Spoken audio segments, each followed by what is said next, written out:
সামনেই তো রথযাত্রা, আর রথযাত্রা মানেই মেলা থেকে জিলিপি, গজা, খাজা এসব কিনে খাওয়া। এসব মিষ্টিগুলো যদি মেলা থেকে না কিনে বাড়িতে বানিয়ে নেওয়া যায় তাহলে কেমন হয় বলুন তো।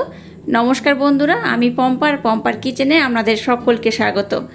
আজ আমি রথযাত্রা স্পেশাল একদম দোকানের মতো মুচমুচে রসালো খাস্তা খাজার রেসিপি আপনাদের সাথে শেয়ার করব। সামান্য কয়েকটা ঘরোয়া উপকরণ দিয়ে যে বাড়িতে এত সুন্দর একটা খাস্তা খাজার রেসিপি বানানো যায়, সম্পূর্ণ ভিডিও না দেখলে আপনারা বিশ্বাসই করতে পারবেন না। এটা দেখতে যেমন সুন্দর, খেতে তেমনই অপূর্ব। তাহলে চলুন দেরি না করে আজকের এই রথযাত্রা স্পেশাল খাস্তা খাজার রেসিপিটা দেখে নেওয়া যাক। আজকের এই রেসিপিটা বানানোর জন্য দেখুন, এখানে আমি এই বাটির মাপ করে ময়দা নিয়ে নেব 1.5 বাটি। এই 1.5 বাটি ময়দা আমি নিয়ে নিলাম। দিয়ে দেবো সামান্য একটু লবণ।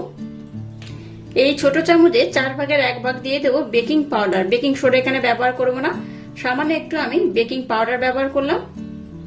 এবার শুকনো উপকরণটা একটু নাড়াচাড়া করে নেব। এবার এখানে সাদা তেল দিয়ে দেবো 2 চামচের মতো, খুব বেশি দরকার নেই, 2 চামচের মতো দিলেই হবে। এবার সমস্ত শুকনো উপকরণ খুব ভালোভাবে মেখে নিতে হবে। আজকের এই রেসিপিটা বানাতে কিন্তু খুব একটা বেশি উপকরণের দরকার হয় না, খুব কম উপকরণে বানানো হয়ে যায়। এটা যেমন খাস্তা হয় তেমন নরম হয়, খেতেও দুর্দান্ত হয়। একবার একদম সহজ পদ্ধতিতে আমার মতো বানিয়ে দেখবেন, দোকান থেকে আর কিনে খেতে হবে না। আর রথের সময় আমরা খাজা, জিলিপি, গজা এগুলো কিন্তু সবসময় দোকান থেকে কিনে খাই। বাড়িতে যদি খুব কম সময়ে বানানো যায় তাহলে দোকান থেকে কিন্তু আর কেনার দরকারই পড়ে না।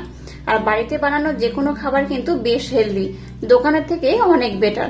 তাই একটু সময় নিয়ে বাড়িতে যদি এই খাবারগুলো বানিয়ে নেন তাহলে কিন্তু খুব ভালো হয়। যাই হোক, এটাকে দেখুন কিভাবে আমি ময়াম দিয়েছি। এইভাবে মুঠি করলে মুঠি হবে, দেখতেই পাচ্ছেন, চাপ দিলে তবে ভাঙবে। তো এইভাবে কিন্তু এটাকে ময়াম দেবেন। যত ভালোভাবে ময়াম করবেন তত কিন্তু এই মিষ্টিটা খাস্তা হবে। এই দেখুন। আচ্ছা, এখানে আমি সাদা তেল ব্যবহার করলাম, আপনারা চাইলে কিন্তু ঘিও ব্যবহার করতে পারেন। এটাকে আমি খুব ভালোভাবে মেখে নিয়েছি। এবার এখানে আমি জল দিয়ে দেব, অল্প অল্প জল দেব। আর একটা টাইট ডো বানিয়ে নেব। খুব নরম হবে না, ডোটা একটু টাইট হবে। তো আমি মাখার পর আপনাদের দেখিয়ে দিচ্ছি ডোটা কেমন হবে। দেখুন মিশ্রণটাকে আমি একদম রেডি করে নিয়েছি। দেখুন মিশ্রণটা কিন্তু খুব নরম নয়, তুলনামূলক একটু টাইট আর খুব সফট হয়েছে। দেখতেই পাচ্ছেন কতটা সফট হয়েছে। তো এইরকমই মিশ্রণটা হবে। মিশ্রণটাকে খুব ভালোভাবে মেখে নিয়েছি। এবার মিশ্রণটাকে আমি 3 টুকরো করে নেব। এইভাবে 3টে করে নিলাম। এবার 3টে মিশ্রণ দিয়ে এইভাবে আমি গোল করে নেব। মোটামুটি 3টে কিন্তু একই মাপে করেছি। এবার দেখুন একটু ময়দা নিয়ে নিলাম আর একটা মিশ্রণ আমি নিয়ে নিলাম। এই ডোটা একটু এইভাবে হাতের মাধ্যমে চেপে একটু বড় করে নেব। এবার এটাকে গোল করে বেলে নেব। যেমন রুটি হয় ঠিক রুটির মতো করে কিন্তু প্রথমে বেলে নিতে হবে। রুটি যেমন পাতলা করেন ঠিক সেই রকমই কিন্তু এটা করতে হবে। একটু যদি মোটা হয় তাতে কোনো সমস্যা নেই, তবে রুটি যেমন করে বেলে সেইভাবে একটু গোল গোল করে বেলে নিতে হবে। দেখুন ডোটাকে একদম রুটির মতো করে বেলে নিয়েছে। দেখুন কতটা পাতলা বা কতটা মোটা হয়েছে। এই দেখুন রুটি যেমন হয় ঠিক সেই রকম, কিন্তু ধারটা দেখে বুঝতেই পারছেন এইরকমই হবে। এইভাবে আমি 3টে খুব ভালোভাবে বেলে নেব। আবার একটু ময়দা নিয়ে নিলাম, একটা ডো আমি নিয়ে নিলাম। একইভাবে এটাকেও বেলে নেব। এবার একটা রুটি আমি নিয়ে নেব। এই রুটির মধ্যে আমি খুব ভালোভাবে তেলের প্রলেপ লাগিয়ে দেব। এই ব্রাশ কিংবা হাতের মাধ্যমে এইভাবে খুব ভালোভাবে কিন্তু তেলের প্রলেপ লাগিয়ে দিতে হবে।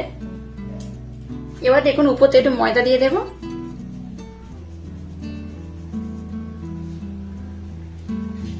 একটু ময়দা দিয়ে এবার হাতের মাধ্যমে এইভাবে করে নেব। এবার দেখুন আরেকটা রুটি নিয়ে নিয়েছি। এই রুটিটাকে এবার এই রুটির উপরে একদম সমান করে দিয়ে দেব।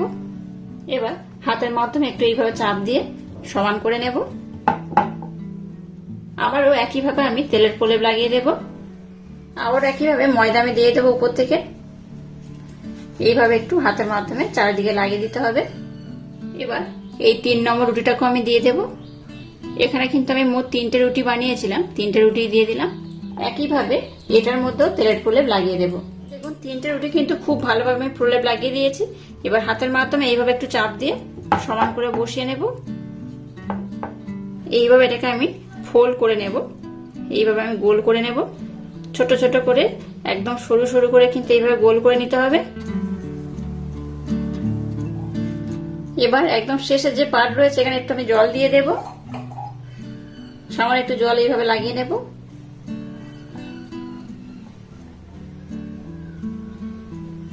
জলটা দিয়ে এবার এর মধ্যে আমি এইভাবে লাগিয়ে নেব। এবার দেখুন একটা ছুরি নিয়েছি, ছুরির মাধ্যমে এটাকে আমি কেটে নেব।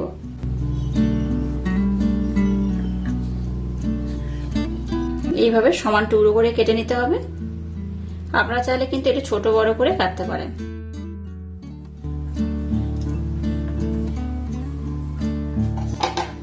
দেখুন সবগুলোকে আমি সমান ভাগ করে কেটে নিয়েছি। আর এই দেখুন কেমন লেয়ার হয়েছে, দেখুন এখানে লেয়ার হয়েছে, আমরা দেখলেই বুঝতে পারবেন কত সুন্দর লেয়ার হয়েছে। এই দেখুন এইভাবে কিন্তু সবগুলো খুব সুন্দর হয়ে লেয়ার হবে। দেখতেই পাচ্ছেন কত সুন্দর লেয়ার গুলো হয়েছে, এই রকমই হবে। এবার দেখুন সবগুলোকে আমি বানিয়ে নিয়েছি। এবার এটাকে আমি হাতের মাধ্যমে এইভাবে একটু চাপ দিয়ে নেব।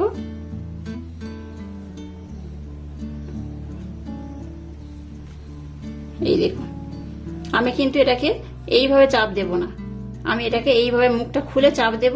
এরকম ভাবে দিলে কি হবে, এটা দেখতে খুব সুন্দর লাগবে, খেতেও তো ভালো লাগবে আর দেখতে খুব সুন্দর লাগবে। এই দেখুন এইভাবে চাপ দিয়ে আমি একটু বড় করে নিলাম।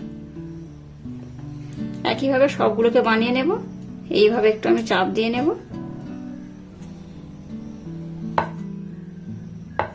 যখন এগুলো ভাজবো তখন দেখবেন খুব ভালোভাবে লেয়ার গুলো বোঝা যাবে। দেখুন সবগুলোকে আমি বানিয়ে নিয়েছি আর কত সুন্দর দেখতে হয়েছে। দেখুন এইভাবে আমার মতো একবার হলেও খাজাটা বানিয়ে দেখবেন, অসম্ভব সুন্দর দেখতে হয়, খেতেও দারুণ লাগে। একদম ইউনিক স্টাইল এটা বানাচ্ছি, আশা করছি আপনাদের ভীষণ ভালো লাগবে। চলুন এবার এগুলোকে আমি ভেজে নেব। এবার গ্যাসটাকে জ্বেলে দিয়ে একটা কড়া বসিয়ে কড়ার মধ্যে তেল দিয়ে তেলটাকে আমি মিডিয়াম গরম করেছি। এবার এগুলোকে আমি তেলের মধ্যে দিয়ে দেব। তেলের মধ্যে দিলে দেখুন এরকম হালকা বুদবুদ হবে, তার মানে কিন্তু তেলটা একদম পারফেক্ট গরম রয়েছে।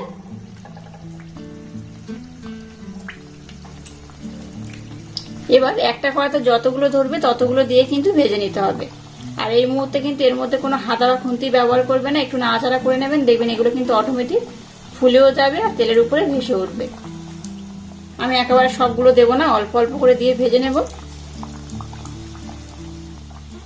দেখুন এগুলো কিন্তু কতটা ফুলে যাচ্ছে, দেখতেই পাচ্ছেন কত ছোট বানিয়েছিলাম, এর মধ্যে কত ফুলে গেছে। এই দেখুন এগুলো কিন্তু বেশ ফুলে যায় আর বেশ খাস্তা হয়, দারুণ খেতে লাগে। এইভাবে উল্টে পাল্টে একটু লাল লাল করে ভেজে নেব। দেখুন গ্যাসের ফ্লেমটাকে একদম লো টু হালকা মিডিয়াম দিয়ে এগুলোকে কিন্তু আমি খুব সুন্দর কালার করে ভেজে নিয়েছি। আর এগুলো দেখুন কতগুলো লেয়ার হয়েছে, বেশ ভালোই বোঝা যাচ্ছে। এই দেখুন কত বোঝা যাচ্ছে, দেখুন বেশ লেয়ার হয়েছে। এই দেখুন কত অপূর্ব হয়েছে। একবার আমার মতো এই খাজাটা বানিয়ে দেখবেন, অসম্ভব সুন্দর লাগে। দেখতে তো সুন্দর হয়েছে, দেখতেই পাচ্ছেন, খেতেও কিন্তু দারুণ হয়। আর এগুলোকে আমি আর কিন্তু খুব বেশি লাল করব না, এগুলো এইরকমই থাকবে। এবার এগুলোকে আমি উঠিয়ে নেব।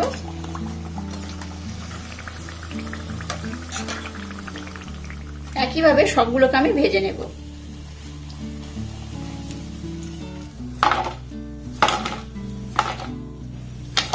আবারও গ্যাসটাকে জ্বেলে দিয়ে একটা কড়া বসিয়ে দিয়েছি। এর মধ্যে এই বাটির 1 বাটি আমি চিনি দিয়ে দিলাম আর দিয়ে দেবো একই বাটির মাপ করে 2 বাটি জল।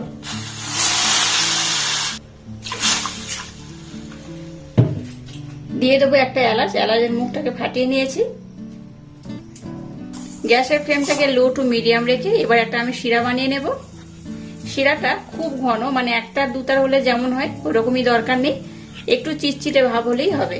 তো একটু চিটচিটে ভাব করে শিরাটাকে আমি একটু জাল দিয়ে ফুটিয়ে নেব। দেখুন শিরাটাকে আমি একদম রেডি করে নিয়েছি। আর শিরাটার ঘনত্ব কেমন হয়েছে দেখাচ্ছি। দেখুন একটু চিটচিটে হয়েছে, আর দেখুন একটা তার সৃষ্টি হলে যেমন হয় ঠিক সেই রকমই হয়েছে। আপনারা চাইলে কিন্তু একটা সৃষ্টি হবে সেরকম না করলেও হবে, একটু চিটচিটে ভাবও হলে হবে। তো আমি একটা সৃষ্টি হলে যেমন হয় সেইভাবে সেটাকে বানিয়ে নিয়েছি। এবার আমি গ্যাসটাকে বন্ধ করে দিলাম। এবার দেখুন এই খাজাগুলোকে আমি এই গরম শিরার মধ্যে দিয়ে দেবো। এই দেখুন গরম শিরার মধ্যে দিয়ে কিন্তু রেখে দেবেন না, জাস্ট গরম শিরার মধ্যে এদিক ওদিক করে কিন্তু এটাকে উঠিয়ে নিতে হবে। এইভাবে করে কিন্তু এটাকে উঠিয়ে নিতে হবে। যদি গরম শিরার মধ্যে রেখে দেন তাহলে কিন্তু এটা নরম হয়ে যাবে আর খাস্তা হবে না, তাই এটাকে গরম শিরার মধ্যে দিয়ে সাথে সাথে কিন্তু উঠিয়ে নিতে হবে। আবার একটা দিয়ে দিলাম। এইভাবে আবারও আমি শিরার মধ্যে দিয়ে উল্টে পাল্টে একটু ডিপ করে নেব, নিয়ে আবার এটাকে আমি উঠিয়ে নেব।